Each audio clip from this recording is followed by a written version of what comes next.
আগামীকাল একই দিনে বাংলাদেশ পরিসংখ্যান ব্যুরো ও বিমান বাংলাদেশ এয়ারলাইন সহ 14টি প্রতিষ্ঠানের চাকরির নিয়োগ পরীক্ষা অনুষ্ঠিত হবে।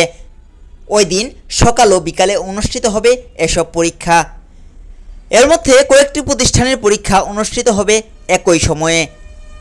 একই দিনে একাধিক প্রতিষ্ঠানের নিয়োগ পরীক্ষা পড়ায় বিপাকে পড়েছেন চাকরি প্রার্থীরা।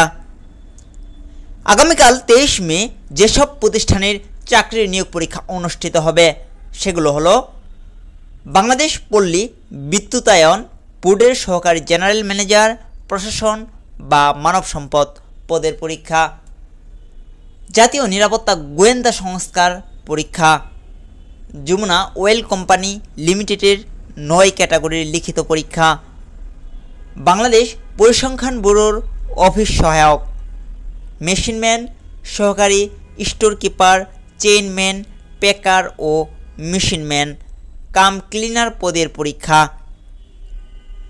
বাংলাদেশ সমরাস্ত্র কারখানা 3টি পদের লিখিত পরীক্ষা। একই দিনে 14টি প্রতিষ্ঠানের চাকরির নিয়োগ পরীক্ষা পড়ায় কোনো পরীক্ষার্থীর 3 থেকে 4টি পরীক্ষা পড়েছে, কারো পরীক্ষা পড়েছে একই সময়ে। ফলে টাকা দিয়ে আবেদন করেও পরীক্ষা দিতে পারবেন না অনেক চাকরি প্রার্থী।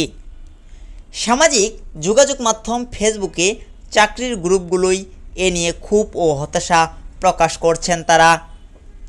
এ সমস্যার সমাধান চান চাকরি প্রার্থীরা।